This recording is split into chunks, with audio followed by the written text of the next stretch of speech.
ለውጥ የማይፈጠር ኢኮኖሚ መገንባት ስትራቴጂ ያው ታጥቶ እየተንቀሳቀሰ ነው ያለው።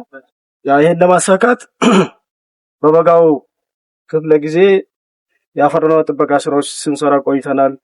የተለያዩ የስነ አካላዊ ስራዎች እንደዚሁም ደግሞ የአፈር ለምነት ስራዎች የአፈር ለምነት የሚጨምሩ ስራዎች በመስራት የምርትና ምርታማነትን ለመጨመር ያባለፉት 7-8 ዓመታት ሲሰራ ቆይቷል።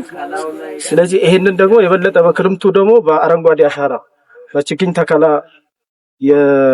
ለመስራት ያው ሰፊ እንቅስቃሴ ባለፉት 7 ዓመታት ዘንድሮ 8ኛ ዙር ነው እየሰራን ያለነው። በዚህም በጣም ብዙ ለውጦች አሉ። የዘንድሮም ደግሞ እንደዚሁ በአንድ ጀንበር 800 ሚሊዮን ችግኝ እንደ ሀገር ማለት ነው። እንደ ዞን 1.5 ሚሊዮን ነው ችግኝ ይተከላል። ሁሉም ቀበሌዎች ላይ በዛሬው ዕለት ተከላዎች ይካሄዳሉ። ስለዚህ ባለፉት 7 ዓመታት ስናይ ይሄን በመደረጉ ምክንያት ያው የምግብ ዋስትናችን ለማረጋገጥ ብዙ ስራዎች ሰርተናል። እንደዚሁም ደግሞ የአፈር ለምነትን እንዲጠበቅ ያደረግንበት ሁኔታ አለ።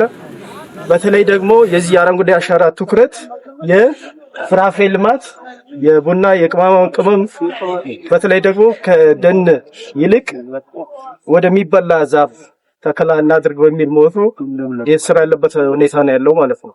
ያው እንደ ዞን የቡና ተከላችን ጨምሯል፣ የአቮካዶ ልማታችን ጨምሯል። ይሄ ማለት በጣም ብዙ ስራ ይቀረናል።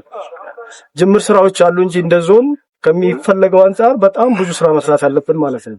አንደኛ የተከልነውን ማጽደቅ አለብን። እንደዚሁም ደግሞ እነዚህ አሁን ከማይበላ ዛፍ በተለይ እንደዚህኛ ወረዳ ያለኝ እንትን ማለት ወደሚበላ ዛፍ መቀየር አለበት።